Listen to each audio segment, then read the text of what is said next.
Dios les bendiga, bienvenido a la Biblia en un año, día número 113.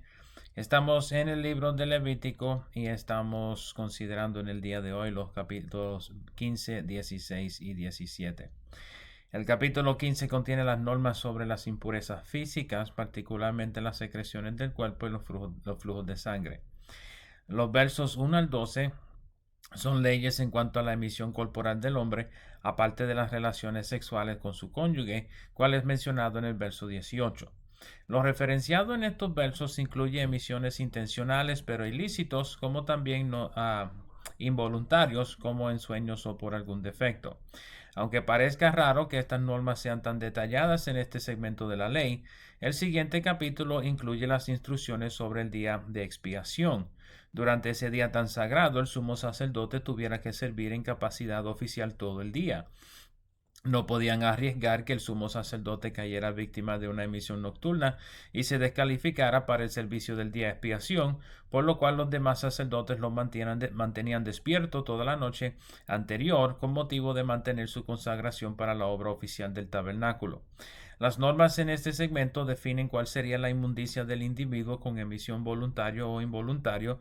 El segmento menciona que serían inmundos hasta la noche y todo lo que tocaren o quienes tocaren su cama, vestido o otra cosa sobre la cual se haya sentado serían inmundos hasta la noche.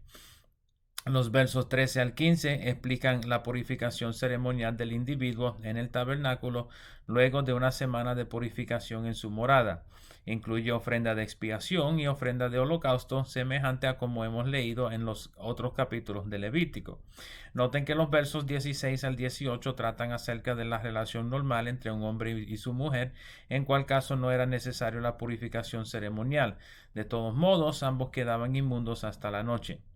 Los versos 19 al 27 incluyen las normas sobre el flujo de sangre en las mujeres. Notarán que semejante a las normas con los hombres, todo que tocare sería inmundo, y todo sobre lo cual se sentara sería inmundo. Esto no parece ser exclusivo a la ley, sino que los descendientes de los hebreos y aún los de Mesopotamia, Ur de los caldeos y Arán, de donde era Abraham, parecen haber tenido normas similares. Recuerden que Raquel se hizo que estuviera con la costumbre de las mujeres para ocultar los ídolos de su padre debajo de su muda en Génesis 31, verso 34. Estas normas también incluyen flujo de sangre anormal y prolongado, tal como el caso de la mujer con el flujo de sangre en Marcos 5. Noten la dificultad que tuviera esta mujer conforme a las restricciones de la ley. Aunque no sabemos si la mujer del flujo de sangre era casada, su marido y todos los de su casa estarían en riesgo constante de inmundicia ceremonial. Los versos 28 al 30 incluyen el sacrificio de purificación para las mujeres, cual consistía de 2 palominos o 2 tórtolas. Los versos 31 al 33 resumen el contenido del capítulo. El capítulo 16 contiene las normas para lo que es el día más sagrado para los judíos, cual es el día de expiación, conocido en tiempos presentes como Yom Kippur. Los primeros dos versos del capítulo contienen una advertencia a Aarón de no entrar con frecuencia al lugar santísimo para que no muriera.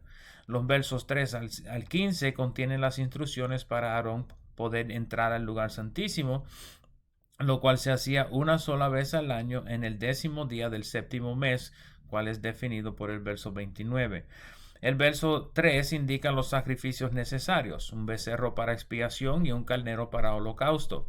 Noten en el verso 4 que su vestimenta era de lino en vez de su vestidura normal, cual era de azul.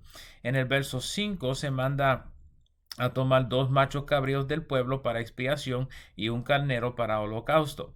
Noten en el verso 6 la definición del becerro como el sacrificio de Aarón y su casa. Este sacrificio se hacía primero y luego el sacrificio de expiación del pueblo. Los versos 7 al 10 describen lo que se hacía con los machos cabríos del pueblo. Aarón había de echar suertes sobre los machos cabríos. Uno era para el sacrificio de expiación, pero el otro era llamado la Azazel, cual significa el macho cabrío expiatorio. Mientras que este macho cabrío era soltado al desierto, fuera del campamento, el otro macho cabrío era ofrecido en holocausto como ofrenda de expiación. Hay mucho desacuerdo sobre el significado de Azazel, con algunas leyendas judías indicando que fuera algún demonio o espíritu maligno. No hay evidencias bíblicas para esto, sino más bien que este macho cabrío soltado al desierto era simbólico de la remoción del pecado del pueblo a los lugares desiertos.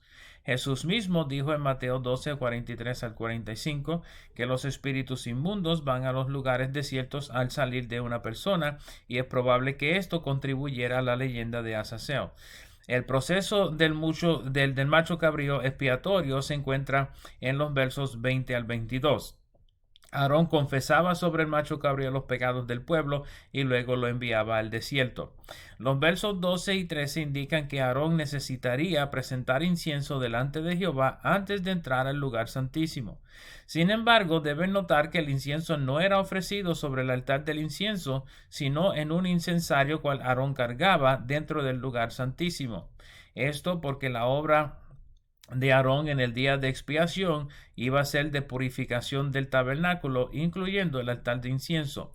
Noten en los versos 14 y 15 que tenía que hacer esto mientras esparcía la sangre del becerro de expiación hacia el propiciatorio y luego volver con la sangre del macho cabrío. A esto es que se refiere el escritor de Hebreos en su descripción del sacrificio de Jesús en Hebreos capítulo 9, verso 12. Noten en el verso 16 que este proceso era para la purificación del tabernáculo de las impiedades del pueblo. Los versos 17 al 23 incluyen directrices sobre los holocaustos y la obra expiatoria de Aarón en el altar de bronce. Noten en el verso 24 que luego de haber cumplido con su obra expiatoria, la presentación de su becerro como ofrenda de expiación, el macho cabrío del pueblo como ofrenda de expiación, la purificación del templo y la expiación del pueblo con el rociar de la sangre sobre el propiciatorio y la encomienda del macho cabrío expiatorio, Aarón había de quitarse su vestimenta de lino, lavar su cuerpo de nuevo y vestir de su vestimenta normal, cual era su vestimenta azul, para presentar los holocaustos sobre el altar, el holocausto suyo y el holocausto del pueblo, junto con los holocaustos de la tarde. Noten en los versos 26 al 28 que todos los envueltos en llevar los remanentes del becerro y del macho cabrío, que fueron ofrendados como ofrendas de pecado, la quemadura de los sacrificios por el pecado fuera del campamento, y el que llevó el macho cabrío expiatorio al desierto, tenían que lavar sus vestidos y sus cuerpos. Esto era por la abominación del pecado asociado con todos estos elementos del día de expiación. El verso 29 define que esto sucedía el 10º día del 7º mes, y el verso 31 define que era un día de reposo para el pueblo en el cual no se haría ninguna obra. Los versos 32 al 34 indican que este día se haría todos los años, aún luego de la muerte de Aarón. El capítulo 17 contiene dos prohibiciones importantes. El primero, conseguido en los versos 1 al 9, trata acerca de los sacrificios a ídolos o dioses ajenos, hechos en el campamento o fuera del campamento. Eran estrictamente prohibidos, y quien participara de ellos primeramente sería culpable de sangre, que significa que serían o dignos de muerte o dignos de pagar una restitución, y segundo, serían cortados de su pueblo. Esta amonestación es significante por cuanto demuestra el celo de Dios por su pueblo y la demanda de lealtad a Jehová. Noten en el verso 7 una de las pocas referencias en el Antiguo Testamento a los demonios, mencionados en este instante como falsos dioses o ídolos. La segunda prohibición viene en los versos 10 al 14 y trata acerca del consumo de sangre. Noten en los versos 11 y 14 la declaración de que la vida del animal está en la sangre, y la sangre hace expiación del individuo. Por lo tanto, no se había de consumir sangre de ningún animal en respecto a la postura de Dios en cuanto a la remisión de pecados. Noten en el verso 10 la indicación del rostro de Dios en contra de quienes comieren sangre. En el libro de Números leeremos sobre la bendición sacerdotal en el capítulo 6, versos 24 al 26, en el cual se invoca que el Señor hiciere resplandecer su rostro sobre el pueblo. De esta manera, el rostro de Dios representa su gloria y favor. Quienes comieren sangre verían el rostro de Dios en su contra, indicando que caerían en el desfavor de Dios. Noten en el verso 12 que ni los extranjeros entre ellos podían comer sangre, indicando que no hay exención cultural para esta ley. El verso 13 indica lo que se debería hacer con la sangre de animales cazados para el consumo. Se derramaría sobre la tierra y se cubriría. Interesantemente, este elemento de la ley sigue vigente conforme a la dirección del Espíritu Santo mediante los apóstoles en el Concilio de Jerusalén en Hechos capítulo 15, verso 29. Los versos 15 y 16 explican las normas sobre el consumo de animales matados por predadores. Estos han sido los capítulos 15, 16 y 17 del libro de Levítico. Espero les sean de provecho. Sigan hacia adelante y nos veremos por esta parte otra vez mañana. Dios me los bendiga.